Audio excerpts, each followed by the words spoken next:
shipper chúng mình thì thường rất là khéo mồm khéo miệng.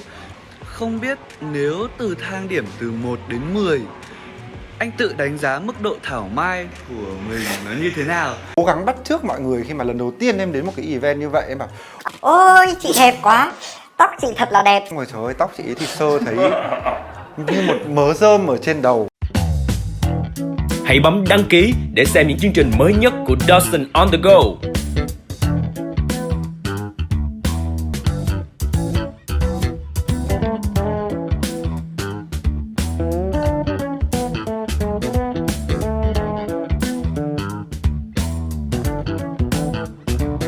Xin chào mọi người đã đến với lại Q&A cùng với là Dustin on the go.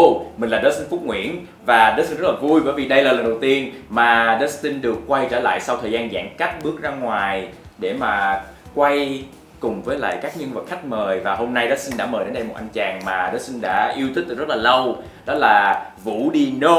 Xin chào tất cả các khán giả của Dustin on the go. Chào anh Dustin, rất là vinh dự khi ngày hôm nay mình được lần đầu tiên ngồi ở đây và để có cơ hội cùng nói chuyện với mọi người và anh Dustin. Nào, hôm nay là mặc một bộ đồ rất là nam sinh Hàn Quốc. Nói chung là đồ của em thì khá là đơn giản. Em thích những cái style nó sạch sẽ, sáng sủa một chút. Thì em không có đặt tên cái style của mình là gì cả. Nhưng mà cái nào mà em thấy thoải mái nhất thì em mặc. Em thấy nó rất là hợp với em. Vâng. Rất là mộc, elegant. Ồ, đấy. Sang nhẹ nhàng. Vâng. Vì thế hôm nay Dustin như đã hẹn thì Dustin sẽ nói là Dustin sẽ mặc bộ đồ nó matching một tí. Vâng. Thì em làm nam sinh Hàn Quốc. Thì Dustin sẽ là nữ sinh Hàn Quốc. Lần đầu tiên có người nói em ăn mặc elegant, nếu mà không tránh cái từ nhàm chán đó thì ok. Thì em ghi nhận là anh Dustin đã khen. Ai đã gọi em là nhàm chán? Em sống ở trong một cái thế giới giải trí và xung quanh em mọi người đều nổi bật và có gu thời trang ấn tượng. Nên là trong cái thế giới của em thì em là một người gọi là nhàm chán. Không, anh không nghĩ như vậy. Mỗi người có một cái cá tính và mình lôi được cái cá tính đó ra, mình làm nó tròn trịa nhất thì nó sẽ không còn nhàm chán nữa. Vâng. Không phải màu sắc là nhàm chán đâu. Vâng. Thế thì em sẽ tích cực tham gia show của anh Dustin và gặp những người mới hơn để được khen. Anh rất là thích mái tóc của em. Vâng, ok. Nhưng mà em nhớ bây giờ mới là tháng 10, chưa tới Tết. Mai đào gì cũng còn sớm quá anh ạ. Tại vì sao hôm nay anh ngồi với Dino là bởi vì anh biết Dino cũng là một cây thảo mai thảo quả. Ok.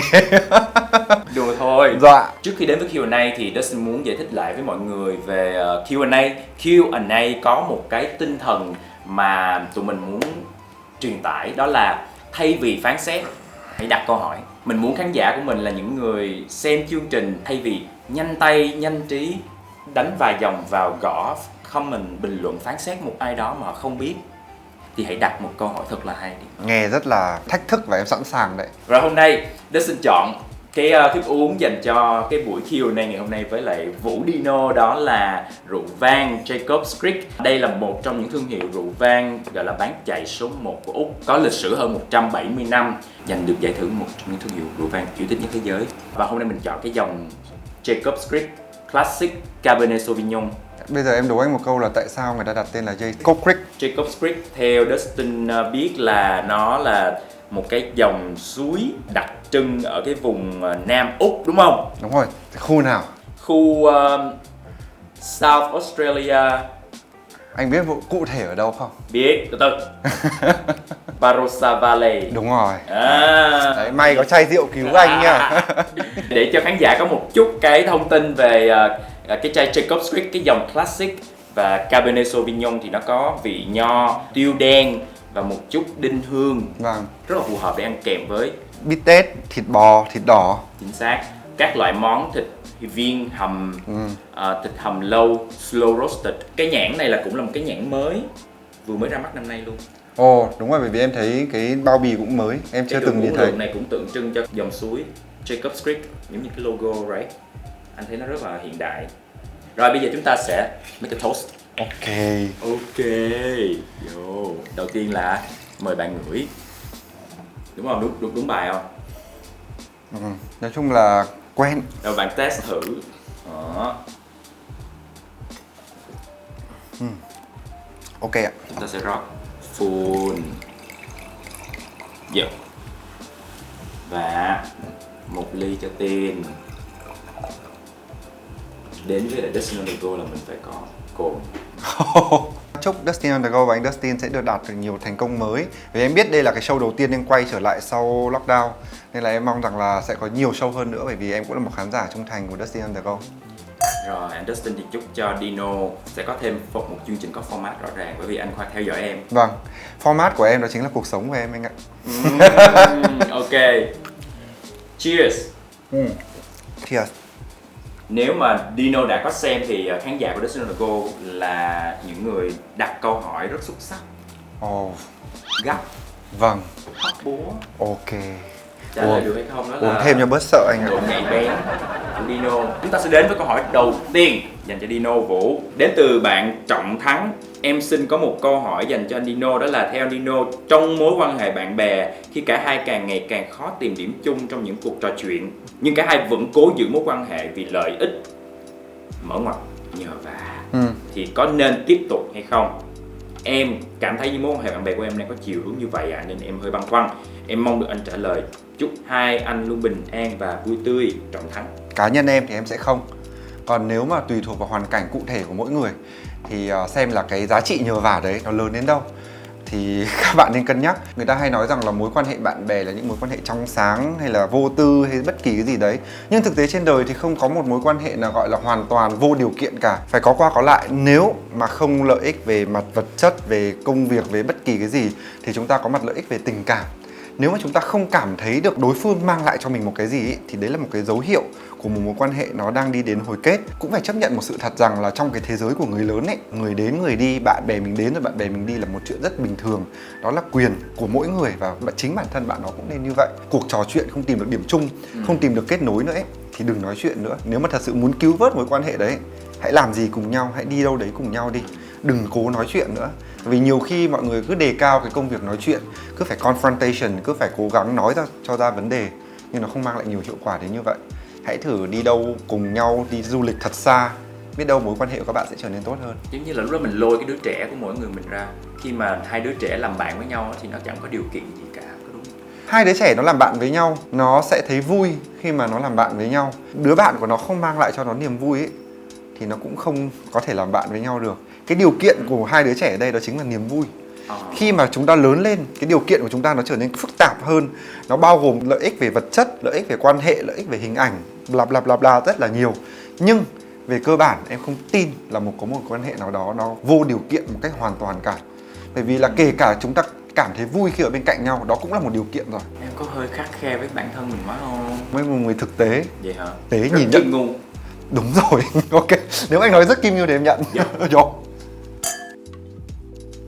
Dustin cũng đồng ý, nhưng mà cũng hy vọng, ước ao trong lòng là có đôi khi mình sai, có đôi khi Dino sai.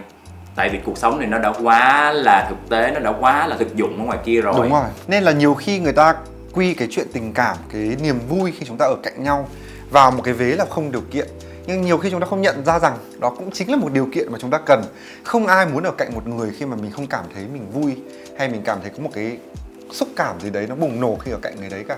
Em được tự tin một cái ấy, là em sẽ luôn luôn cố gắng làm người khác vui nhiều nhất trong khả năng của em. Anh cũng vậy. Thế thì em có khóc nhiều không? rất ít khóc. Nếu mà nghĩ lại cái lần cuối cùng em khóc chắc cách đây phải vài năm rồi ấy. Em đã khô cứng từ quá lâu rồi. Không khóc không phải vì em khô cứng, mà em không khóc là bởi vì em sĩ diện. Mình luôn luôn muốn là một chỗ dựa nào đó cho những người khác. Và rất khó để có thể dựa vào một người đang khóc nhè. Khóc thôi chứ không khóc nhè nha. Thì với em khóc là khóc nhè đó. Khóc nhè. Còn khóc là đẹp lắm em, khóc đẹp em. Oh, em chưa bao giờ có khái niệm khóc đẹp anh ạ. Cái mặt em khóc gớm lắm. Nói chứ anh khóc mỗi ngày em. Anh khóc như là một bài thể dục. Thế em thấy anh dũng cảm đó. Và anh vẫn có thể làm chỗ dựa. Cảm ơn bạn đã đặt câu hỏi rồi. Mình sẽ đi đến câu hỏi thứ 2. Hương Lan. Món ăn nào đáng sợ nhất mà Dino từng thử? Em là một người không sợ đồ ăn. Kể cả ngâm thối ngâm gì em ăn hết. Nhưng mà có lẽ là cái món kinh dị nhất mà em từng ăn đó chính là tinh hoàn của con dê. Ngọc Dương. Ồ thế ghê lắm anh ơi. Nó ghê bởi vì là thứ nhất là dai, thứ hai là mùi nó rất là nặng. Và cái mùi nặng đấy nó không phải là một cái mùi mà mình có thể quen được. Cái mùi nó gây sốc. Vốn dĩ thịt con dê mình đã phải chế biến nhiều hơn và nhiều gia vị hơn. Nhưng mà thịt con dê nó vẫn nằm ở trong cái ngưỡng chịu đựng của em. Còn khi ăn cái Ngọc Dương đấy, nghĩ lại vẫn thấy uống cho bớt sợ. Nếu miêu tả người yêu của bạn bằng một món ăn, bạn sẽ chọn món nào? Tàu hũ, Mềm, ngọt, dễ chịu. dễ chịu là một cái đức tính cũng rất là xa xỉ đó. Em vốn là một người không dễ chịu, nên là cái gì dễ chịu với em nó là một thứ xa xỉ. Cùng mặt trăng của em là gì? Là Libra thì phải. Libra cũng khá là dễ chịu ấy. Có cái gì đấy gợn gợn trong tính em. Nó không phải là một mặt biển phẳng lặng, mà nó là một mặt biển phẳng lặng với rất nhiều sóng ngầm. Ăn tàu hũ cho mát. Ok đấy, mát. Lần sau anh sẽ mời em ăn tàu hũ. Câu tiếp theo, ở nhà tớ, bố tớ chủ yếu nấu ăn và quả thật bố tớ nấu ăn tuyệt ngon hơn mẹ. Mẹ thì giỏi đi chợ tính toán để không thừa cân, không thiếu cân, giúp sơ chế rau củ. Còn bố tớ lại nấu. Sau này nếu xây dựng tổ ấm, cậu có nhận phần nấu cơm không? Thực ra cái mô hình bạn mà vừa kể ấy, nó rất là phổ biến với em, bởi vì trong gia đình em là như vậy. Mẹ em nấu rất là bài bản, nguyên liệu cân đo rất là kỹ, không thừa không thiếu, sạch sẽ. Nhưng mà người nấu ăn ngon hơn là bố em. Em cũng nấu theo trường phái của bố em ấy, bởi vì thường đàn ông nấu ăn ấy là sẽ không có tiết kiệm. Nếu mà nấu một nồi phở, mẹ em thường là nấu khoảng cân thịt xương bò là ngon. Còn ví dụ như bố em thì lúc nào cũng thích xôi thịt, em cũng ảnh hưởng với bố em nhiều vấn đề đấy. Em sẽ nấu gấp đôi lên thành 2 cân xương bò. Nên nó tạo ra những cái vị mà bản thân là ở ngoài hàng mọi người sẽ không bao giờ được ăn. Tính về cái hiệu quả về kinh tế ấy, người ta sẽ không bao giờ người ta nấu như vậy. Nên là cái sự ngon khi mà ông bố nấu nó là ở cái tính phóng khoáng. Còn cái sự mà sạch sẽ và chỉn chu của người mẹ nấu và hạn chế đi cái độ ngon ấy là do tiết kiệm này, là do tối ưu hóa về mặt nguyên liệu. Đó có phải là một cái mẫu số chung của các gia đình trong cái thời mà mình được sinh ra lúc đó như thế không? Người phụ nữ lúc nào thì họ cũng được xem là những người mà phải quán xuyến việc bếp núc. Vì thế bếp núc không phải là một thú vui hay không phải là một nghệ thuật nữa, mà nó là một trách nhiệm. Cái thời đấy là như vậy. Khi mà phụ nữ ở trong gia đình nhận trách nhiệm là nội trợ thì đối với họ nó không phải là một thú vui, nó là công việc hàng ngày của họ là làm sao tính toán được một cái lượng đồ ăn phù hợp cho gia đình của mình, làm sao cho một tháng cái tiền chi tiêu cho gia đình của mình nó nằm ở trong cái khoảng tối ưu để mình vẫn có tiền tiết kiệm. Người phụ nữ vừa là người nội trợ, vừa là người kế toán, vừa là giám đốc tài chính. Nên là cái chuyện nấu ăn của người phụ nữ mà làm nội trợ trong gia đình ấy, nhiều khi họ bị giới hạn bởi những cái tính toán như vậy. Còn người đàn ông là người kiếm ra tiền, dăm bữa nửa tháng. Như bố em mới bước vào bếp một lần, nguyên liệu như thế nào thì không phải là mối quan tâm của những ông bố. Đi chợ còn không nhìn giá. Đúng rồi. Nên là đấy là cái sự khác biệt. Nhưng mà dĩ nhiên bây giờ thời thế càng ngày càng khác. Một người phụ nữ bây giờ có thể đi ra làm và có thể mua được cả một cái nhà hàng để ăn. Nên là cái chuyện mà nó như ngày xưa nó không còn nữa. Nên là em cũng rất là excited khi mà nhìn vào cái thế giới bây giờ. Những cái stereotype, những cái mà định kiến mà chúng ta nghĩ từ ngày xưa nó đang dần dần trở nên khác hơn. Vậy câu hỏi là em vẫn sẽ chọn là người nấu cơm? Chắc chắn em là người nấu, không một ai khác. Bởi vì thực tế là bây giờ em sống cùng chị mate của em. Chị cũng biết nấu ăn nhưng mà em cũng không bao giờ để cho chị nấu 100% hết. Thường là chị sẽ sơ chế, còn em sẽ là người nấu. Bởi vì em cảm giác rằng là cái việc nấu ăn và có một thành viên trong gia đình tham gia vào cái chuyện đấy, nó làm cho cái ngôi nhà nó có cái linh hồn. Anh đã từng đến nhà em. Rồi. Em đã tặng anh Bánh trung thu xôi xéo. Ăn rất là ngon. Năm ngoái. Với điều kiện là bạn chỉ ăn được trong 2 ngày. Đúng rồi, bởi vì là đồ homemade. Rất là đặc biệt và anh nghĩ cái đó seasonal mà cũng chưa có ai làm, mà em cũng không nghĩ là em làm lại đúng không? Vì năm nay khi mà Trung thu diễn ra thì nó ở trong cái mùa lockdown, nguyên liệu hay là vận chuyển nó đều rất là khó. Nên là năm nay em bị gác lại một mùa Trung thu, mặc dù đó là một cái mùa lễ mà em rất là thích, rất thích.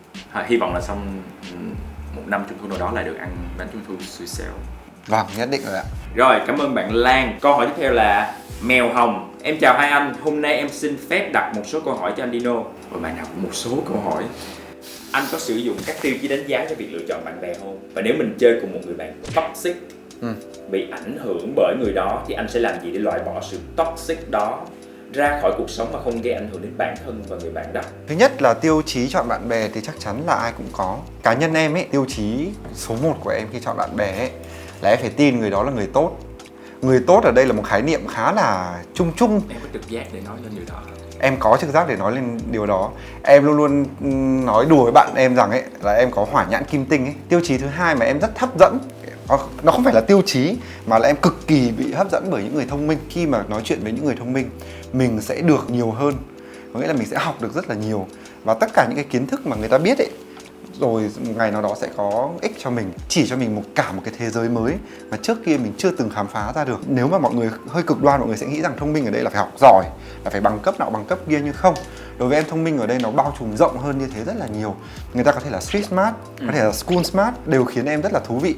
Vì bản thân em cũng không phải là một người ở ngoài đường phố rất là nhiều, nên là bạn bè em có những người rất là street smart. Khi mà người ta ra ngoài đường, người ta thông minh, người ta nhìn được người này, người ta nhìn người ta có những cái skill sinh tồn ở trên đường phố, và người ta có những cái trick khiến em rất là wow ấy. Em thích thông minh ở những cái điểm như vậy. Em cũng có nói là em là một người thích ở nhà nhiều hơn, cho nên là khi ra đường thì em sẽ đi theo mọi người. Đúng rồi.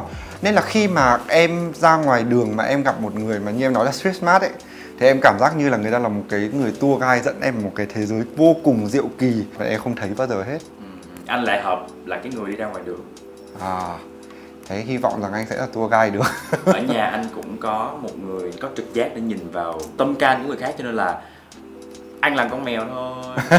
Nhưng mà ra đường thì anh sẽ làm một con mèo hoang.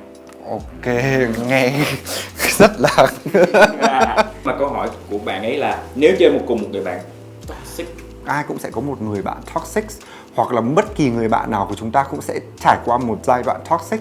Và đối với em, toxic không phải là bản chất của người ta nếu người ta đã thành bạn của mình. Nhiều khi đó là một cái giai đoạn khi người ta gặp những cái biến cố trong cuộc sống, tâm lý và có những chuyện riêng người ta chưa thể giải tỏa được.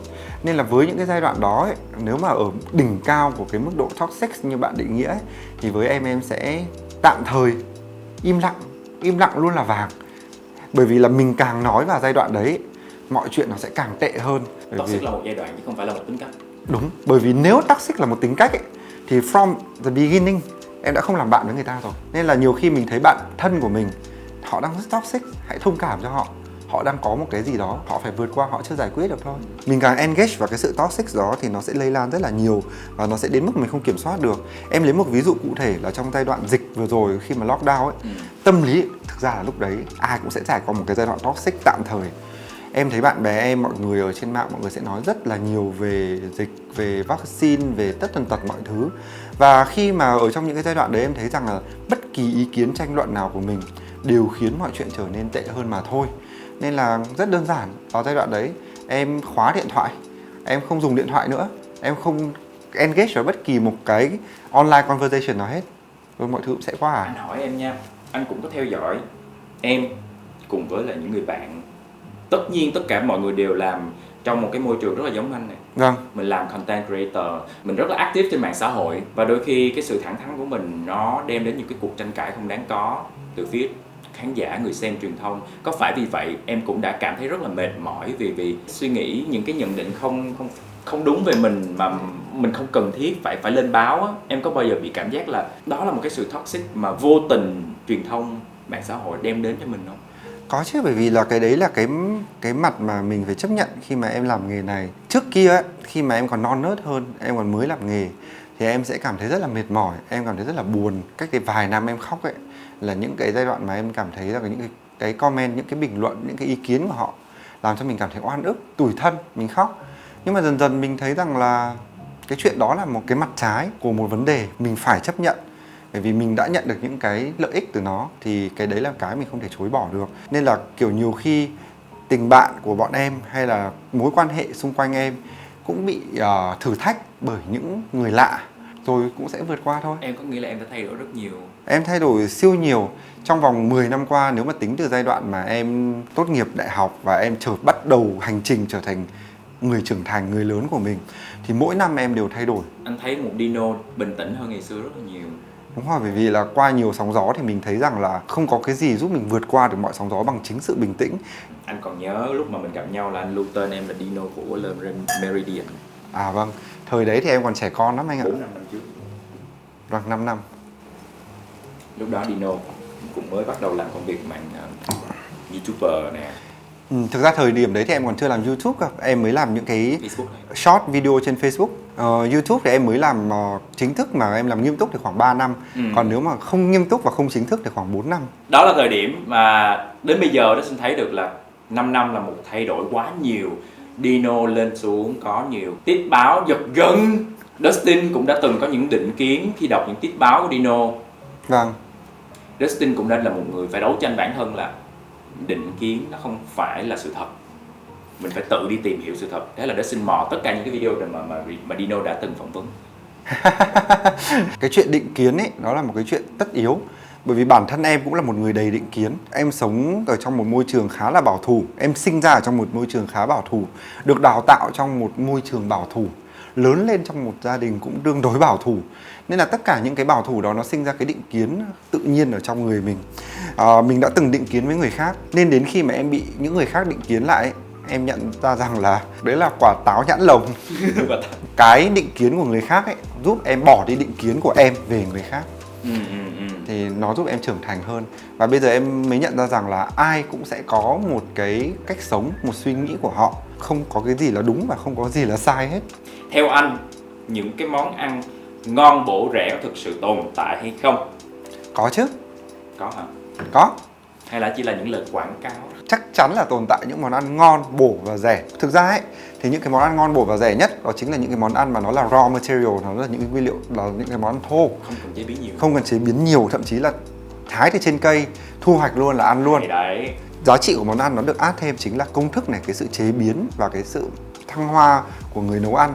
Và nhiều khi nó là những cái giá trị rất là vô hình. Những cái món ăn nó đắt ấy, nó không phải vì nó bổ, không phải vì nó ngon hơn, mà nó vì là những cái giá trị vô hình và những cái giá trị tinh thần mà người ta mang lại ở trong nó. Nếu mà để ăn mà để tồn tại, phục vụ một cái nhu cầu căn bản nhất ấy, thì ngon bổ rẻ chắc chắn là tồn tại. Đồng ý. Dustin hàng ngày vẫn đi siêu thị mua rau về luộc và ăn chấm nước tương hay nước mắm thôi, nên là cũng đã thấy là kiểu ngon thấu trời xanh rồi. Đúng rồi, nhất là cái mùa dịch vừa rồi, nếu mà mọi người phải tự nấu ăn ấy thì mọi người càng thấm cái chuyện ngon bổ rẻ nó có tồn tại như thế nào. Mình chỉ cần một chai rượu Jacob's Creek Classic giá rất là phải chăng dành cho tất cả mọi người. Dustin không phải là một người biết uống rượu vang đâu nha, nhưng mà nhờ Jacob thì Dustin biết là ok, một chai rượu không có quá đắt đến như thế như là người ta thường vẽ nên trong những cái bộ phim đâu, mà mình hoàn toàn có thể sở hữu một cái chai rượu với vài trăm ngàn Việt Nam đồng ở nhà mình uống mỗi ngày. Thì Dustin nghĩ là wow, mình có thể thử đi sâu hơn vào cái thế giới này. Tại trước giờ Dustin uống rượu mạnh không hề.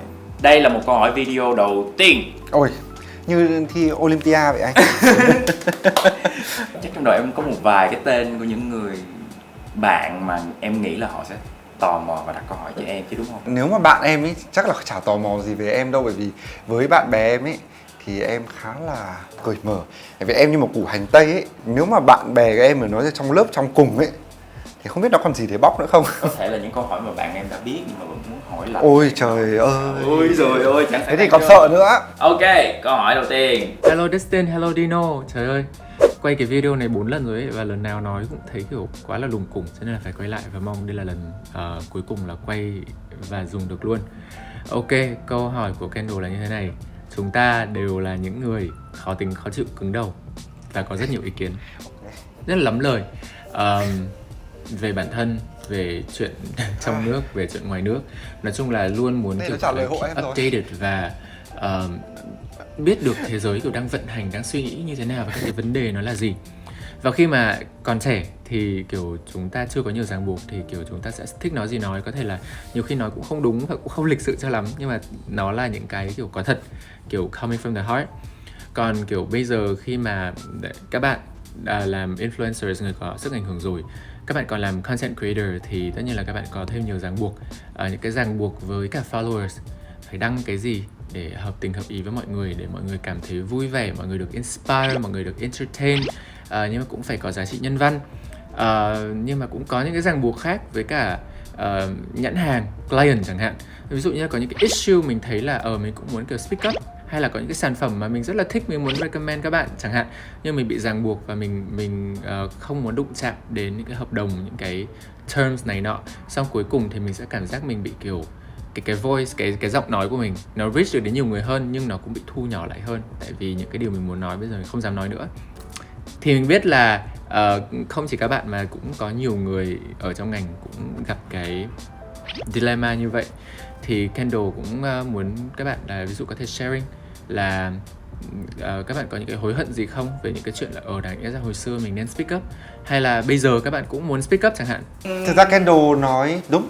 Có nghĩa là khi mà em cảm giác em làm công việc này càng lâu, càng reach đến nhiều người hơn, nói một cách dân dã là mình càng ngày mình càng nổi tiếng hơn, thì có một cái hệ quả là mình càng ngày mình càng hèn đi. Cái đấy là cái sự thật. Khi mà còn trẻ, thấy một cái sự việc gì ngứa mắt, mình sẵn sàng mình nói lên. Khi còn trẻ mình có một cái gì đấy bốc lên trong đầu, mình sẵn sàng mình gào lên để cả thế giới biết. Cùng với cái sự trưởng thành của mình thì mình thấy rằng đó là một cái sự bốc đồng, sốc nổi, và mình cần hạn chế nó lại. Trưởng thành hơn nữa thì mình hạn chế nó nhiều đến đủ đến cái mức là mình cảm giác rằng cái tiếng nói đấy không còn là của mình nữa. Nó nhỏ nhỏ, nó nhờ, Nó giống một tiếng nói của ai đó. đúng rồi, Không phải là mình nữa. đúng. Cái đấy là cái mà em có cảm thấy. Và em tin rằng là nhiều người bạn xung quanh em, nhiều người đang làm nghề này cũng đang cảm thấy như thế. Ban đầu ấy, khi mà em gặp những chuyện này thì em cảm thấy thất vọng về bản thân mình. Có nghĩa rằng là mình cảm thấy rằng là mình làm nghề này để mình nói được những cái gì mình tin, để làm những cái gì mình thích, để không có cái gì ràng buộc lại. Và đó chính là cái lý do đầu tiên khi em tìm đến cái công việc này, mà em bỏ công việc văn phòng, em bỏ tất cả những cái gì ở đằng trước. Nhưng mà dần dần cùng với cái sự nghiên cứu, suy nghĩ và học hỏi thêm thì em thấy rằng là nó là trưởng thành. Thời trẻ của mình nó đã qua. Cái tiếng nói của một người 18, 19, 20 tuổi nó khác tiếng nói của một người gần 30. Bởi vì bây giờ cái tiếng nói của mình nó không chỉ đơn giản là về mình nữa. Cái ego của mình bây giờ nó không còn quan trọng nữa. Cái tôi của mình nó không còn lớn đến như vậy nữa. Mà mình có trách nhiệm với những người xung quanh, đặc biệt là với những bạn trẻ hơn. Tất nhiên có những thứ anh rất không hài lòng khi mà mình làm việc như là tư cách là một người content creator, mình làm việc với lại brand, mình làm việc với công chúng. Anh đã từng kể chuyện này ở trên Facebook rồi, và anh cũng chiếm sóng cơ hội này để anh kể lại, đó là hip hop rap là một trào lưu, và có rất nhiều nhãn hàng hiện tại cũng đang hiểu sai rằng cứ miễn mình, dù mình không liên quan gì đến hip hop, nhưng mình cứ gắn cái tag hip hop vô là mình cho nghệ sĩ hip hop lên chương trình, mời họ talk show, xin họ rap một vài câu vui thì là mình sẽ on trend. Cái đấy thì không đúng. Anh đã từng tham gia một chương trình mà một nghệ sĩ khác khi được phỏng vấn và được yêu cầu chuẩn bị một đoạn rap vui. Cái bạn nghệ sĩ đó, bạn ấy nói là chị không có đủ thời gian để viết một cái đoạn rap dù là vui. Tại vì đoạn rap không phải chỉ là để rap bằng miệng mà phải viết ra. Rapper họ không phải là Không chỉ là một người nói ra những cái đấy, không chỉ rap. Đúng. Cái nội dung đó cũng là của họ luôn. Họ là một người composer. Vâng. Họ viết từng lời rap đó ra, và cho nên là có những thứ mà chúng ta cần phải lên tiếng để nói. Dustin đã lên tiếng á. Ngoài ra Dustin chính là người đã bị khách hàng kêu là em ơi, mình không có liên quan gì đến hip hop hết, nhưng mà mình chỉ muốn cho nó on trend, em có thể dẫn chương trình trên nền nhạc hip hop được không? Thì thực ra với cái case cụ thể của anh Dustin ấy, thì em thấy rằng là cái việc mà khách hàng đang gặp ở đó nó chính là cái chuyện mà họ chưa biết được, họ chưa hiểu được cái thứ mà họ đang yêu cầu. Và nhiều khi cái trách nhiệm của mình cũng là mình nói và mình đưa cho họ một cái free education về cái rap hay là về cái môn nghệ thuật mà họ đang cố gắng để đưa vào cái sản phẩm của họ. Chương trình của họ là không có liên quan gì đến hip hop và rap, cái ghê chứ. Thì đó, thì vấn đề là họ chỉ thấy là một cái gì đấy mới và họ muốn có cái đấy. Và nhiều khi trách nhiệm của những người làm việc như mình đó chính là cung cấp cho họ những cái kiến thức mà họ không thể tự tìm hiểu được. Cái mà ý mà em thấy Kendall hỏi ở đây ấy, là vì nhiều cái vấn đề xã hội mà bọn em tin, mà bọn em muốn nói lên, thì dĩ nhiên là bọn em nói lên nó sẽ đụng chạm đến rất là nhiều bên hữu quan, tương quan. Thì đó là cái mà Kendall đang hỏi ở đây. Về case cụ thể của em, có những cái kiến thức mà kiểu truyền thông họ cố gắng họ đưa sai lệch để họ tấn công nhãn hàng này nhãn hàng kia, và nhiều khi nhãn hàng đấu đá nhau. Đúng rồi, và nhiều khi là em thấy có một nhãn hàng oan thật sự và em muốn đứng lên bênh họ bởi vì em có kiến thức về khoa học. Nhưng mà thực sự khi mà mình đứng lên để mình bênh, để mình cố gắng correct cái kiến thức về khoa học đó thôi, nhưng mà nhiều khi nó cũng là đụng chạm đến cái bên còn lại. Nó là một cái cuộc chiến rất là politics, rất là nhiều phe phái, và nhiều khi mình kẹt ở giữa những cái chuyện đó. Anh hiểu. Chúng ta sẽ có thể trả lời được câu hỏi này khi mà chúng ta ngồi riêng với nhau. Dạ. Đúng không? Vâng. Đồng ý. Cảm ơn câu hỏi của Kendall, rất là sắc bén, mà mình nghĩ đó một câu hỏi nó không cần một câu trả lời chính đáng, nó cũng có thể dấy lên nhận thức của chúng ta. Hãy chấp nhận rằng là cái chuyện mình lớn lên và mình già đi, mình sẽ đánh mất rất là nhiều thứ. Mình sẽ đánh mất cái sự tự do, mình sẽ đánh mất tiếng nói to lớn của mình, và đánh mất đi cái quyền được excuse tôi còn trẻ. Anh còn trẻ không? Không còn trẻ như khi mà anh 20 được. Câu hỏi tiếp theo từ Oliver. Theo dõi các vlog của anh được 2 năm nay và em nhận ra anh là người tiên phong cho việc nấu ăn không sợ sai. Anh làm đa phần luôn có trục trặc nho nhỏ. Thì em không biết đây là anh cố tình để có các clip cho người xem thấy nấu ăn muốn ngon cần quá trình hay sự thật ăn ngoài đời như thế. Dù có thử làm trước nhưng làm lại vẫn trục trặc nhỏ. Oliver, anh sẽ trả lời với em là cả hai. Thứ nhất, anh nấu ăn không giỏi như đầu bếp là chuyện hiển nhiên. Bởi vì là nếu mà anh muốn nấu ăn giỏi như đầu bếp thì anh đã đi học làm đầu bếp. Và cái việc mà anh tiếp cận cái công việc làm nội dung nấu ăn này, như anh đã chia sẻ rất nhiều lần, đó chính là mình là một người đã từng đi học ở một vị trí là mình không biết gì. Mình muốn nấu ăn bởi vì mình không quen ăn hàng ngoài hàng, mình thích ăn ở nhà. Nhưng mà cái tài liệu nấu ăn ở trên mạng, bản thân theo cá nhân em đánh giá nó còn sơ sài và nó còn ít, và nó còn thiếu một cái gì đấy để người ta thật sự người ta cảm thấy là có cảm hứng, để người ta cảm thấy rằng là người ta thích nấu ăn trước đã. Trước khi người ta nấu ăn, người ta sợ rằng người ta sai, người ta sợ rằng người ta làm hỏng, người ta sợ rằng là bị người khác đánh giá, thì người ta phải có một cái sự dũng cảm là tôi thích nấu ăn và tôi dám bước vào bếp và tôi dám làm sai. Cách đây 6 năm em đã bắt đầu với cái mục tiêu như thế, và đến bây giờ cái mục tiêu đấy của em nó không thay đổi. Và em vẫn muốn cho các bạn hãy cứ dám sai đi. Là liệu là em có cố tình để cho các bạn có cái xem hay không? Có chứ. Bởi vì là nhiều khi em nấu ăn là em chưa từng nấu món đấy. Lần đầu tiên em làm món đấy là làm trên video luôn. Đấy là cái mục đích của em, là để thể hiện việc mà nếu mà các bạn làm lần đầu, xem của em cũng làm lần đầu như em, thì đấy là những cái vấn đề mà các bạn cũng sẽ gặp phải. Và khi mà các bạn xem video của em thì đấy là cái các bạn cần xem. Bởi vì nếu mà các bạn xem video mà các bạn xem mà để thấy một người mà đã nấu quá thành thục món đấy rồi ấy, chắc chắn các bạn sẽ tìm đến đầu bếp chứ không phải tìm đến em. Nhưng mà nếu mà các bạn lần đầu tiên các bạn nấu món như thế và các bạn cũng thắc mắc rằng là liệu mình có thể có những trục trặc gì mình gặp phải và có những cái rủi ro gì mình phải gặp phải, thì hãy xem em. Em sẽ cùng gánh cái rủi ro đấy và sẽ cùng chia sẻ cái rủi ro đấy với các bạn, và chúng ta hãy tìm hiểu xem rủi ro đấy là gì. Nhưng câu hỏi này em muốn hỏi là bản thân em là một người làm content về food, về đồ ăn, thức uống, F&B theo một phong cách tự nhiên. Em có thấy ai là đối thủ của mình trong thị trường này không? Cách đây khoảng 2 năm ấy thì em rất hay để ý đến việc là đối thủ của em là ai. Em phải cố gắng, em phải phấn đấu, bởi vì là ngày xưa em đi học ấy, em luôn luôn cố gắng là top học sinh đầu trong lớp. Lúc nào cũng phải là cố gắng là the best student, ít nhất là phải trong top. Nhưng mà đến khi mà em gần già rồi, 28, 27 tuổi rồi ấy, em thấy rằng em để ý đến những người xung quanh ấy, nó khiến em rất mệt. Nên là khoảng 2 năm trở lại đây, có một sự thật em phải thú nhận rằng là em ít xem YouTube thật.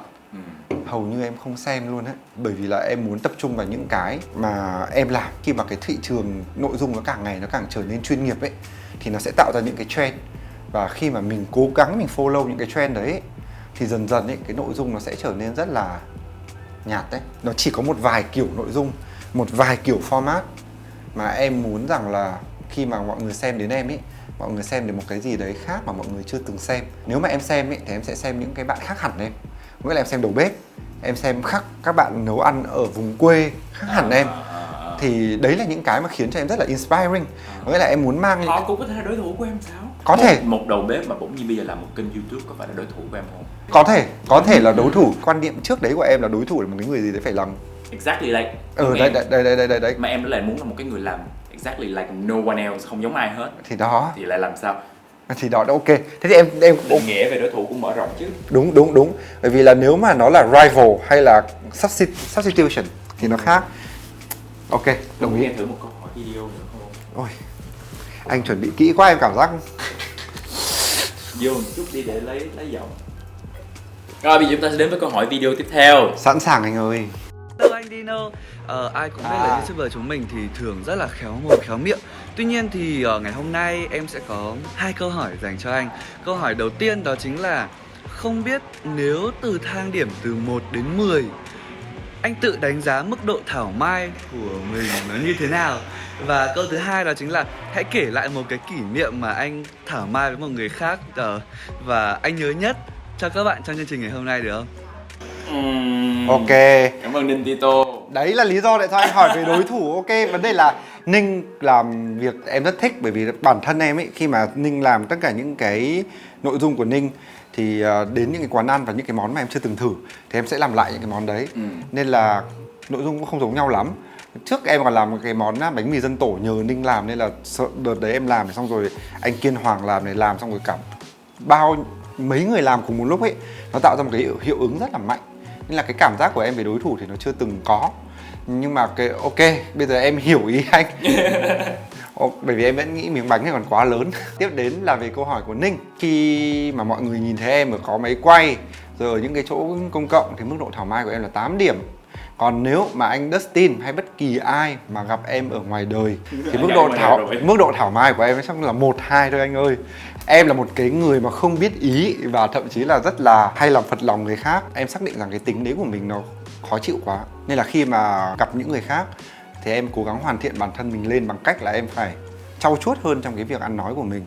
Và nhiều khi thì mọi người đánh giá đấy là thảo mai. Nhưng mà với em nó là cái sự một cái câu thảo mai. Câu thảo mai thì không có, nhưng mà một tình huống nhá. Yeah. Trong một cái network event, em thấy mọi người gặp nhau, mọi người chào Hey, how are you? You're so beautiful today. các kiểu thì Tóc em đẹp quá. đấy đúng. Thì với mọi người ấy, có nghĩa là nó là một cái sự rất là tự nhiên và bình thường thì nó sẽ không là thảo mai. Nhưng mà em cũng cố gắng bắt chước mọi người khi mà lần đầu tiên em đến một cái event như vậy, em bảo Ôi, chị đẹp quá. Tóc chị thật là đẹp. xong rồi trời ơi, tóc chị ấy thì sơ thấy như một mớ rơm ở trên đầu. Thế là em mới thấy rằng là đấy là cái thảo mai ngu ngốc nhất của em. Thật sự mình không có cái ý như vậy. Và mình cố gắng để mình giống ai đó, và mình cố gắng để mình lịch sự, và để mình thân thiện hơn ấy, thì nó sẽ thành cái sự thảo mai và kết quả của nó rất là tệ hại. Thế rồi bây giờ anh kiểm tra độ thảo mai của anh. Hôm nay tóc của em đánh giá là bao nhiêu điểm trên 10? Thì đấy, nếu mà anh thực sự nghĩ nó đẹp ấy thì trong cái câu nói của anh nó không có bao hàm sự thảo mai. Còn nếu mà anh không nghĩ nó đẹp và anh nói nó đẹp ấy thì đấy là một cái sự thảo mai tột đỉnh. Vậy bây giờ em đánh giá với mức độ là on-set Dustin là bao nhiêu điểm thảo mai? Ngang ngửa em 7-8 điểm gì đấy. Còn ở ngoài? Còn ở ngoài Em gặp anh ngoài rồi. em gặp anh ở ngoài rồi. Ở ngoài anh lịch sự hơn em rất là nhiều. Ở ngoài anh 5 điểm, 6 điểm thảo mai. Bởi vì anh là hoa hậu thân thiện. Đấy, đúng rồi. Còn anh mà gặp em lúc mà em ở nhà em ấy thì anh mới thấy rằng là cái 1-2 điểm của em nó như thế nào. Anh thấy được cái ánh mắt rất là sắc bén của em khi ở nhà. Em rất là đam mê vào cái điều em làm, cho nên mọi thứ xung quanh nó sẽ vô hình. Nói chung là em tập trung vào mục tiêu của em. Và tất cả những cái chuyện khác với em, kể cả em có nói nặng lời, em có ghê gớm hay gì ấy, thì nó cũng là để cái công việc và mọi thứ nó suôn sẻ. Anh hiểu, anh rất hiểu. Anh có rất nhiều người bạn cũng là những người thẳng thắn, rất là critical, có tính phản biện. Em biết mà. Em biết, bạn bè em toàn thế hết anh ơi. Có bao giờ em nghĩ là giây phút nào là giây phút mà em cảm thấy em dễ chịu nhất, em dễ thương nhất? Dễ thương, dễ chịu nhất chắc là lúc em say rượu ấy. Ok, vậy thì mình uống một lúc nữa. Đây là câu hỏi của Ninh Tito, rất là dễ thương. Next time lỡ mà gặp anh trong sự kiện, nếu như mà em chưa biết là mình phải practice câu thảo mai như thế nào, em có thể practice on me. Ok, rồi. Sau đó thì em sẽ áp dụng lên những người lạ hơn. Anh không judge you, anh không đánh giá em Ok. đâu. Nhưng mà đến những cái sự kiện như thế thật sự là em như bị tiêm liều thuốc tê toàn thân. So if nếu mà em thấy Dustin nha, anh nói Dustin ơi, cho em thử thảo mai thử coi là cái work không, ok? Next time nha. Anh sẵn sàng. Rồi, câu hỏi tiếp theo đến từ Nguyễn Quang Du. Anh thấy sao về cộng đồng LGBTIQ+ tại Việt Nam? Và nếu có cơ hội giúp sức cho cộng đồng này thì anh sẽ đề cao việc đấu tranh hay là truyền bá và nâng cao sự hiểu biết của mọi người về cộng đồng này? Câu hỏi của bạn thì hơi giới hạn lại cái sự lựa chọn, nhưng mà ok, đầu tiên em sẽ trả lời ý đầu tiên là nghĩ gì về cộng đồng hiện tại. Thì thực tế thì em cũng là một người có may mắn được đi du lịch hoặc là tìm hiểu văn hóa ở nhiều nước. Phải thừa nhận một điều rằng là cộng đồng người Việt Nam đang làm rất tốt. Có nghĩa rằng là cái nhận thức và cái định kiến ở Việt Nam so với những nước khác mặt bằng chung ở trên thế giới, chúng ta đang đạt được ở những cái mức độ khá là ok. Cái mức độ kỳ thị nó không quá nặng hay là khủng khiếp nếu mà chúng ta nhìn với những nước khác. Dĩ nhiên là so với những nước mà quá là cấp tiến thì chúng ta cũng không bằng, nhưng mà cũng ghi nhận được rằng là phần tích cực mà mọi người đang làm được đến bây giờ là gì. Rất nhiều nhân vật quan trọng, nổi tiếng, truyền cảm hứng cho giới trẻ như anh Dustin đều làm được ở những cái vị trí quan trọng, đều là những cái hình mẫu mà để cho các bạn khác noi theo. Đó là một cái mà em nghĩ rằng là tích cực. Còn nếu mà để được làm cho cộng đồng LGBTIQ+ ở Việt Nam thì ngoài đấu tranh và tuyên truyền hiểu biết ấy, thì thực ra với em ấy thì cái việc đấu tranh ấy thì nó sẽ phù hợp cho ở những nơi nhân quyền. Khi mà các bạn bị áp bức, cái đấu tranh nó còn cần thiết ở những cái thành phố lớn, ở những nơi mà cái chuyện đấu tranh nó chưa còn nữa, là ở nơi em đang sinh sống ấy, thì em nghĩ rằng là chúng ta nên nhìn nhận nó một cách cởi mở và bình thường hơn. Bởi vì bản thân khi mà mọi người nhìn mình là những người bình thường và không label chính bản thân mình ấy, thì những người xung quanh sẽ không label các bạn. Không label bạn này là gay, hay bạn này là lesbian, hay là bạn này có xu hướng tình dục như thế nào. Em không quan tâm.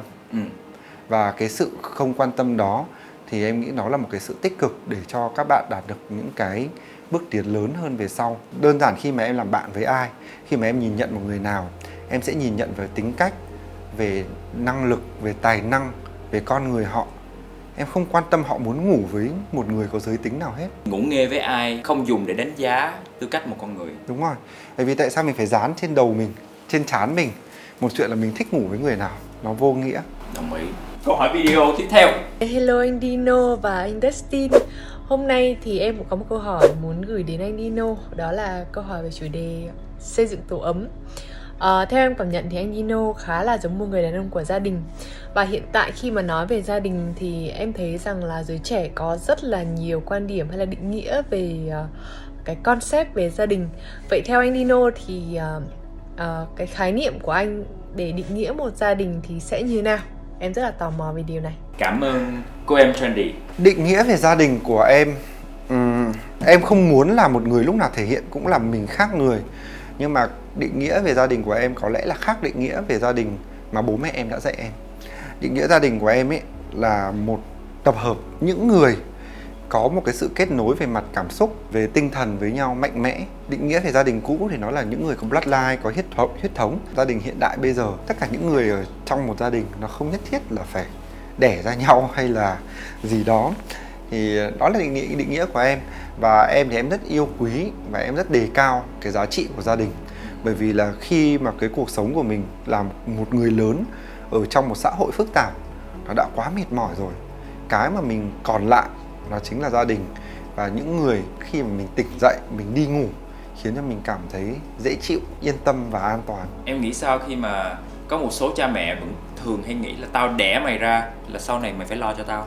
Em ghét quan điểm đấy. Tao đẻ mày ra mày phải lo cho tao, nó là một trách nhiệm thuốc độc. Đứa trẻ nó không chọn để nó được sinh ra.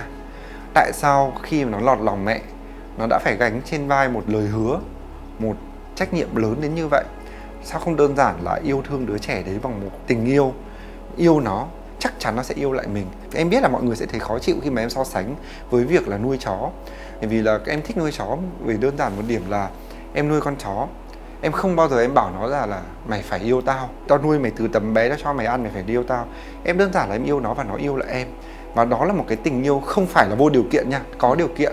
Và đó là một cái mà em cảm thấy rất là ấm áp và dễ chịu. Sâu xa hơn thì bố mẹ em cũng là một người sinh ra từ thế hệ trước 6X rồi, cũng sẽ có những cái tư tưởng như vậy. Nhưng mà dần dần trong quá trình lớn lên của em thì em cũng cố gắng là để cho bố mẹ em trưởng thành hơn về mặt tư tưởng, để thay đổi những cái quan điểm đó. Nhiều lúc em cũng hơi hà khắc, cũng hơi lạnh lùng với bố mẹ.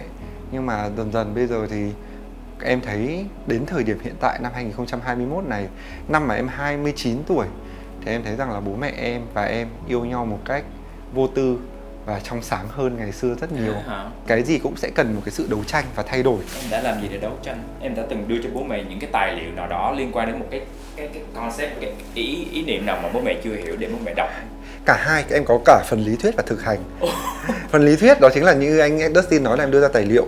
Nhưng mà nếu mà lý thuyết không ấy thì rất khó để bố mẹ có thể hiểu được và để có thể thật sự cảm nhận được cái chuyện đấy. Em tự lập, em vào trong Sài Gòn đấy, nó không phải bố mẹ kiểu chia tay xong rồi dặn con đi bệnh giỏi nhé, mà thực sự là em bỏ đi. Cuối năm 2013, 2014 là đêm đấy là đêm giao thừa Tết Dương, đúng ngày 31 tháng 12 năm 2013 là em xách vali đi và mẹ em ở đằng sau vẫn còn đang tức qua giao thừa luôn. Đúng rồi, em bay trước giao thừa vào trong này và mẹ em vẫn đang quát mắng đằng sau tại sao lại đi.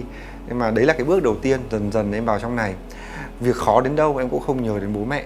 Em chỉ chứng minh rằng là em cố gắng để làm cho bố mẹ em tự hào. Bởi vì bố mẹ em là điển hình của một cái thế hệ mà hy sinh tất cả vì con. Nên là cái tình cảm bị phụ thuộc vào con. Và như thế là một điều buồn. Bởi vì là em sẽ có cuộc sống của em trai em cũng sẽ có cuộc sống riêng của nó. Nếu mà bố mẹ em cứ phụ thuộc vào cái tình cảm đó thì sẽ đến một ngày bố mẹ em sẽ rất buồn. Nhưng mà bây giờ bố mẹ em còn chưa quá là già, vẫn đang ở tuổi trung niên. Học cách để tìm được cái niềm vui riêng ở trong cuộc sống của mình là điều rất quan trọng. Em khuyến khích mẹ em đi tập thể dục đi sinh hoạt các câu lạc bộ, đi tìm những người bạn kiểu đồng trang lứa của bố mẹ em để đi chùa hay là đi tập yoga, bất kỳ hoạt động gì. Cái đấy là cái rất cần thiết mà trước kia mẹ em chưa từng làm. Mẹ em chỉ biết là một ngày nấu cơm 3 bữa cho con, chăm con đi học, làm sao con phải đạt được điểm này điểm kia, phải đỗ trường này trường kia và phải đạt được những mục tiêu đấy, mà đã quên đi mất rằng là mẹ em cũng có một cuộc sống riêng. Nên cái phần thực hành của em trong gần 10 năm qua đó chính là để cho mẹ em tìm lại cái cuộc sống mà mẹ em đã đánh mất trước khi có con. Có một câu hỏi nữa của bạn Hải Quay Xe. Anh nghĩ người trẻ ở các thành phố lớn có nên nỗ lực hết sức để mua cho được một căn nhà thành phố đắt đỏ, hay nên dồn tiền để thuê nhà và phần dư ra thì tận hưởng cuộc sống như là du lịch, ăn chơi, mua sắm 3 chấm. Có lẽ bạn hỏi đúng người, bởi vì bản thân em là một người học tài chính, em từng học CFA. Thì ngày xưa ấy, với quan điểm của một đứa mà sống ở Hà Nội, cái quan điểm cổ hủ và bảo thủ ấy, đó chính là mình phải phấn đấu để mình có cái nhà. Ngày xưa bọn em hay được dạy là phải có tất đất cắm dùi ấy, gần như là cái mục tiêu sống của những đứa trẻ lớn lên ở thế hệ em, và được bố mẹ dạy như vậy. Và đến khi mà em đi học tài chính thì một ông thầy người Singapore, thầy tài chính của em dạy em rất là hay. Ông dạy em về dòng tiền, người ta sẽ so sánh cái lợi ích rằng là mình nên trả góp hay là mình nên thuê nhà, thì cái dòng tiền đấy về sau mình sẽ lợi hơn như thế nào. Nếu mà mình trả góp nhà ấy, thì tại cái thời điểm đó mình đã có nhà và mình vẫn phải trả một khoản tiền đều đặn, và đến cuối cùng thì mình sở hữu cái nhà đấy. Còn nếu mình trả tiền thuê thì nó sẽ như nào đó, và nếu mình dồn tiền cho tới khi mình đủ tiền để mình mua một căn nhà thì nó sẽ mất bao nhiêu năm và mình sẽ phải đi thuê nhà bao nhiêu năm như đó. Thì tất cả với em nó chỉ là một bài toán tài chính mà thôi. Cái quyết định các bạn nên thuê nhà hay mua nhà thì phụ thuộc vào cái dòng tiền của các bạn bây giờ nó như thế nào, cái thu nhập của các bạn ra sao. Nếu mà thu nhập của các bạn hiện tại, cái dòng tiền các bạn dành cho việc nhà ở một tháng nó đủ trả góp thì các bạn chắc chắn là nên trả góp từ thời điểm này. Nhưng nếu mà dòng tiền của các bạn bây giờ hiện tại chỉ đủ trả tiền thuê nhà thôi ấy, thì các bạn nên thuê nhà, nó rất là rõ ràng. Tuy nhiên nó phức tạp hơn ở một điểm là nếu mà các bạn trả mortgage ấy, thì các bạn chỉ mua được căn nhà với cái chất lượng và với cái diện tích nó ở mức độ 7 điểm chẳng hạn, so với cái mong muốn của các bạn. Nếu mà các bạn đi thuê nhà ấy, thì dĩ nhiên là cái tiền thuê nó sẽ rẻ hơn, các bạn sẽ được căn nhà rộng hơn, đẹp hơn, đồ xịn hơn và đạt được 10 điểm so với các bạn mong muốn. Thì lúc đấy là các bạn sẽ cân nhắc về cái giá trị sử dụng của căn nhà. Ví dụ như với những người làm content creator như em, một căn nhà mà để em làm nội dung nó là một cái điều cần thiết và nó phục vụ trong công việc và nó sinh ra những cái lợi ích khác cho em, thì em sẽ chọn thuê nhà đẹp hơn so với việc là em chỉ đủ trả tiền mortgage cho một căn nhà bé hơn, nhỏ hơn và đi vào không có một cái nội thất gì cả, thì mình phải tự mua là đúng. Việc mà quyết định thuê nhà hay mua nhà đó chính là phụ thuộc vào rất là nhiều biến số về dòng tiền của các bạn, về mục đích sử dụng của các bạn, nó có sinh ra lợi ích tiếp hay không, thì nó là cả một nghệ thuật đó. Đó là câu trả lời dành cho Hải Quay Xe, cũng là câu hỏi cuối cùng của ngày hôm nay. Vậy Dino có muốn hỏi anh câu gì không? Định kiến anh đã từng có của em về em là gì vậy? Hay lắm nè. Định kiến của mình đọc rất là nhiều tiêu đề về những câu chuyện của Dino mà mình không hiểu là tại sao Dino lại phải vướng phải những cái tiêu đề như thế này và những cái lùm xùm không đáng có, không liên quan gì đến công việc của Dino. Cái mà anh băn khoăn nhất là liệu Dino có thực sự đang yêu thích công việc Dino làm hơn, hay là Dino mong muốn mình được nhiều người biết đến hơn. Đó là cái định kiến của anh. Cái chuyện mà khi mà bọn em làm cái nghề này thì cái việc mà bọn em nổi tiếng, được nhiều người biết đến hơn, nó đi kèm với cái công việc, cái giá trị mà bọn em mang lại. Hãy đừng nghĩ bọn em là KOL, đừng nghĩ bọn em là con người. Hãy thử liên tưởng đến đây là một sản phẩm đi. Bây giờ bọn em giống như là một cái gói bột giặt chẳng hạn. Cái bột giặt đấy nó tốt hay không? Hay là cái bột giặt đấy nó được nhiều người biết tới hay không? Thì mình luôn luôn phải làm cả hai cái. Cái bột giặt này cực kỳ tốt nhưng mà rất ít người biết đến thì nó cũng không có nhiều giá trị. Cái bột giặt mà nó kiểu rất là tệ nhưng mà cố gắng để cho nhiều người biết tới thì rốt cuộc cũng chả ai mua nó. Nó là hai cái thuyền, bọn em đứng ở trên hai chân và bọn em phải cố gắng làm sao cân bằng được hai chuyện đó, mang lại cho mọi người nhiều giá trị nhất và đồng thời cùng lúc đó cũng phải nhiều người biết tới mình nhất. Thì cái sức lan tỏa và cái cảm hứng, cái giá trị bọn em mang lại nó vừa nhiều vừa tới nhiều người. Còn bây giờ Dino sẽ trả lời cho Dustin biết là câu hỏi Dino ấn tượng nhất từ các khán giả là câu hỏi nào. Mình nghĩ là mình thích câu hỏi của bạn Mèo Hồng nhất, là câu hỏi là sử dụng tiêu chí đánh giá cho bạn bè, và nếu mà chơi với một người bạn toxic thì bị ảnh hưởng bởi người đó thì sẽ làm gì để loại bỏ sự toxic ra khỏi cuộc sống. Mèo Hồng, chúc mừng bạn Mèo Hồng. Mình sẽ gửi tặng một cái phần quà đến từ Jacob Street cho bạn mèo hồng. Tụi mình sẽ liên hệ vào email của bạn khi mà bạn xem video này. Cảm ơn Dino. Rồi bây giờ chúng ta sẽ đến với phần thử thách này là Food and Wine Pairing. Đối với người Việt Nam á, chúng ta có nhiều món ăn rất là hấp dẫn thú vị từ nhiều các cái loại nguyên liệu khác nhau, nhưng không phải ai cũng biết là mình nên kết hợp với rượu vang màu gì. Thì đây là một cái dịp để mà food vlogger, content creator Dino chia sẻ với mọi người cách để kết hợp món ăn Việt Nam mà bạn quen thuộc hoặc là những món ăn châu Á mà bạn đã từng thử, làm sao để kết hợp với cái loại rượu vang của Jacob's Creek mà phù hợp nhất. Chúng ta có 3 cái loại rượu vang đến từ dòng Jacob's Creek Classic: Cabernet Sauvignon, rượu vang đỏ; Chardonnay, rượu vang trắng; và Chris Rosé, vang hồng. Dino sẽ giúp Dustin chọn coi là những cái món Dustin đưa ra này kết hợp với cái nào là the best. Cuối cùng là mình sẽ kiểm tra lại xem nó có đúng với là những cái mà Jacob's Creek hướng dẫn cho mình hay không. Món đầu tiên là cá chim. Rượu trắng. Tại sao? Theo kiến thức em đã từng học ấy, tất cả những loại thịt nào thịt đỏ thì các bạn kết hợp với rượu đỏ, thịt trắng các bạn kết hợp với rượu trắng. Nó là một cái quy tắc căn bản nhất. Tiếp theo, món bò lá lốt. Đỏ. Tại sao? Đấy, thịt đỏ. Thịt đỏ. Phải không? Em nghĩ vậy. Ok. Mì ý sốt kem. Rosé thử xem. Thử xem. Salad cá hồi. Trắng. Trắng ha. Vì sao? Cá. Vì cá, cứ cá là trắng đúng không? Gà. Gà Marengo. Thôi cứ cho rosé đi anh. Rosé đi ha. Vâng. Vì em không nấu ướp gà bao giờ. Em chỉ có xay xay ướp gà ra uống thôi. Em uống cái đó em thấy nó như thế nào? Nó lạnh thì nó tê, nó không có vị gì. Cơ bản ấy thì nó sẽ giúp em có một cái cuộc sống ổn định và nó không bị mất quá nhiều thời gian vào việc ăn, vẫn đảm bảo chất dinh dưỡng, em không có gầy đi, em không có xấu đi và em không mất quá nhiều thời gian để lo cho việc ăn uống. Anh thấy em cực đoan, dã man đấy, cực đoan. Từ ngày anh sẽ phá hỏng cái kế hoạch của em, anh sẽ bắt em ăn cái thứ mộc nhất trên cuộc đời. Thịt nướng lụi. Cái này tricky nha. Cái này tricky. Tricky. Thịt nướng lụi là thịt gì? Thịt heo đúng không? Tùy em làm thích làm thịt gì em làm. Thì em muốn uống với là cái gì? Cho em rượu trắng đi. Món này khó nữa nè. Gà nướng mắc khén. Quan trọng ấy là cái mắc khén, cái gia vị của nó khá là nồng và cay. Rosé đi. Món tôm hùm đất là món gọi là gì? Crawfish. Crawfish. Trắng đi anh. Chúng ta sẽ thử xem là những cái lựa chọn này có phù hợp thực sự không. Nó là cá nhân nha, không đúng không sai. Vâng. Nhưng mà chương trình và cả Jacob's Creek cũng có đưa những cái suggestion, những cái gợi ý. Vâng. Để xem là gợi ý của Jacob có phù hợp với gợi ý của Dino hay không. Rượu đỏ đương nhiên, bò lá lốt, một món ăn lý tưởng để uống rượu đỏ bởi vì nó là thịt đỏ. Vâng. Nhất là khi mà những cái thịt đỏ ấy, cái mỡ của nó và cái mùi nó rất là nồng hơn những cái màu thịt khác. Nên là khi mà cái tannin của rượu đỏ nó đi vào nó sẽ làm cho cái hậu vị của mình nó rất là êm. Đồng ý. Tiếp theo món cá.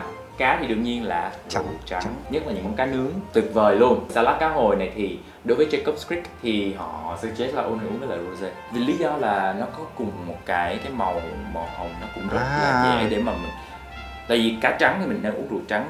Vâng, em hiểu. Cá hồi nó có vị gì khác với cá trắng? Thì cá hồi vị nó sẽ đậm hơn với cá trắng. Giống như là khi mà mình ăn sashimi ý, thì mình sẽ ăn từ con cá màu nhạt nhất đến một con cá màu đậm nhất. Vậy khi mình ăn cái con cá màu mà nó BD, nó màu hồng mình dùng rosé, Dustin rất thích rosé. Food và wine pairing ấy thì thứ nhất là không có sai có đúng, bởi vì nhiều khi nó phụ thuộc về cái preference của mỗi người. Nhưng mà đây là những cái suggestion để mọi người có thể có một trải nghiệm nó cá nhân nó đi theo những người đã đi trước. Đồng ý. Món thịt nướng lụi, thịt rượu hồng, đúng không? Xác. Thật ra những cái món xiên, những cái món tapas, vâng, thường thì mình sẽ dùng để uống rượu hồng bởi vì không phải chỉ là hương vị. Theo Dustin nghĩ cái rượu rosé nó phù hợp với cái bối cảnh sự kiện. Đúng rồi, bởi vì rượu rosé thì thực ra là nhìn màu nó đẹp, fancy. Và nếu mà em là một đứa trẻ mà em bỏ qua những suy nghĩ phức tạp ấy thì cứ match màu thì cũng dễ, vì thực ra là thịt heo cũng hồng. Đúng. Còn món này là tôm hùm đất. Em vẫn nghĩ là rượu trắng. Thế nhưng đối với Dustin thì Dustin nghĩ là vẫn có thể uống với lại rosé. Cả hai cũng được. Bây giờ mình mới qua tới cái phần của rượu rosé.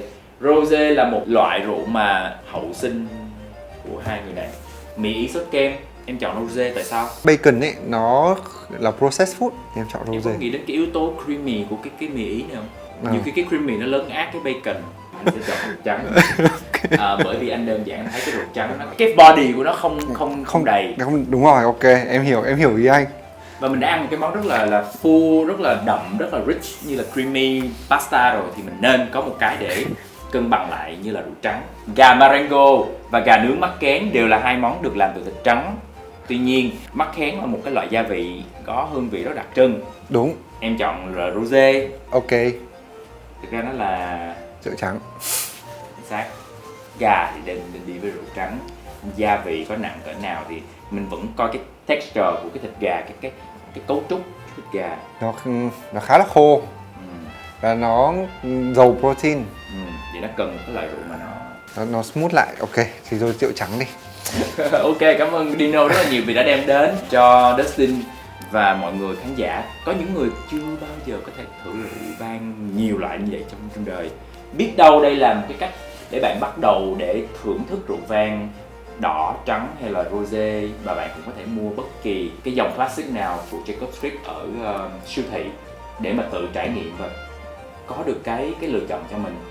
Tôi nghĩ đây là một cái trải nghiệm cá nhân mà mình nên phải thử. Vâng, vậy thì thực sự là cái idea mà khi mà chúng ta kết hợp wine với cả đồ ăn local food, kiểu đồ ăn Việt Nam là một cái ý tưởng rất là hay. Bởi vì thường ấy thì cái đặc trưng của cái văn hóa ẩm thực của Việt Nam thì chúng ta có những cái loại rượu mạnh. Rượu mạnh thì không phải lúc nào cũng phù hợp để uống. Và thường là uống rượu mạnh thì cái tiệc nó tàn rất là sớm. Nên là hãy chọn một cái loại rượu phù hợp để tiệc của chúng ta dài hơn, chúng ta ăn được nhiều hơn và có nhiều thời gian dành cho bạn bè hơn. Đồng ý. Và Dustin cũng như là Jacob's Creek cũng sẽ được cảm ơn Dino và tặng Dino một cái chai Jacob's Creek Crisp Rosé, cái dòng Jacob's Creek Classic nhưng mà Rosé là mới ra mắt luôn của Classic. Bởi vì là em đã từng uống Jacob's Creek nhưng mà chưa từng uống Rosé của Đây là Jacob's lần Creek. đầu tiên em sẽ uống chai này. Vâng, thì chắc là để tôn vinh cái sự đặc biệt này chắc em uống một mình một chai. Yeah. Dustin xin được cảm ơn các khán giả và đặc biệt là những người bạn của Dino Vũ. Cảm ơn Dino đã đến với lại Dustin on the Go, và xin được cảm ơn Jacob's Creek đã đem đến những người bạn đồng hành cực kỳ dễ thương để làm cho cuộc nói chuyện của chúng ta mềm mại hơn. Cảm ơn anh. Hy vọng sẽ được gặp lại em một lần gần nhất ở trong sự kiện nào đó. Có cơ hội gặp anh trong sự kiện nào đó thì nhất định em sẽ practice, sẽ thực hành Nhớ nha. thảo mai với anh. Nhớ kêu anh Dustin ơi. Để tránh gặp những cái tai nạn với những người khác. Ok, cheers. Cheers. Cảm ơn mọi người rất là nhiều. Hy vọng mọi người sẽ tiếp tục theo dõi Dustin on the Go trong những series của Q&A tiếp theo. Bye bye.